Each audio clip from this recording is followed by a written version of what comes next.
now before I let you go, on the same energy, I'm currently recording this podcast. I'm so thankful for Awful Announcing and the Comeback for giving me this platform and this opportunity. But, I'm also on the A's broadcast. I also am writing and stuff. And the reason why is because of Melanie Newman. And I want you to tell the story about, the conversation we had right before MLB.com called me and my career essentially took off.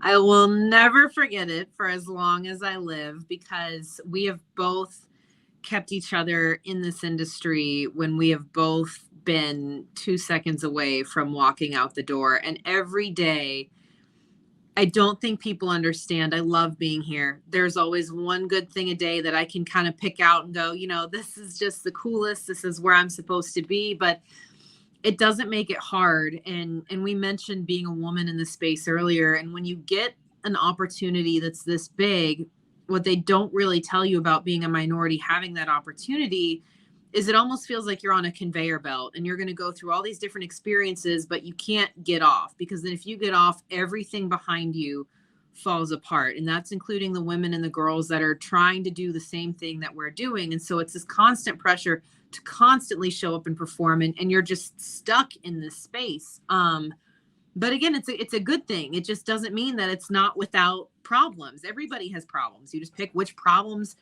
you're willing to deal with. And you had kind of been up and down through some jobs. I was still gutting it out in the minor leagues, and we formed our relationship on Twitter because that's what you did in 2010 when you could actually still use Twitter. Yeah. And you were done. You were pretty done. You couldn't find the next job you wanted to move on to. You had done gambling and betting, and you were trying to write here and there, and you weren't being taken seriously. And you just said, I think I'm going to find something else. And I just wasn't willing to accept it at all, because you were the one person I had in the space who was like me. And, if you quit, I quit.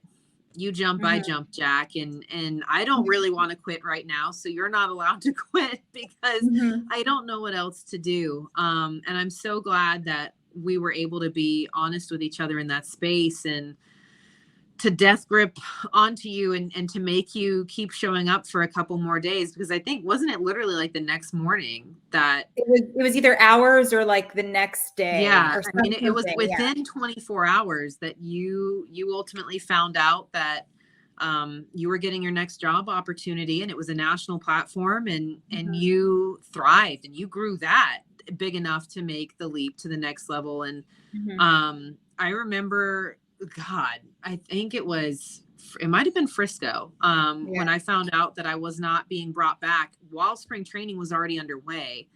And I thought that was kind of the end of the line for me. All the jobs are already taken. It's mid-February.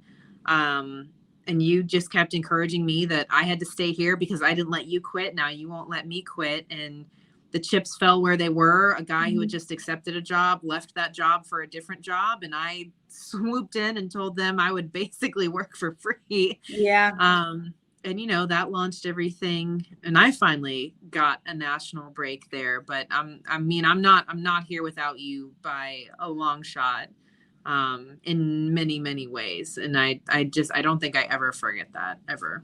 Yeah, me neither. And same thing. I mean, we're very thankful for the opportunities, but it can get hard and it can get lonely. And if it wasn't for you and Danny, like literally this situation right now, talking on this platform would not be happening. So before and after everything, I just want to say thank you once again. And I'm one of those people who likes to thank people publicly. So I wanted to thank you a million times once again, my dear friend.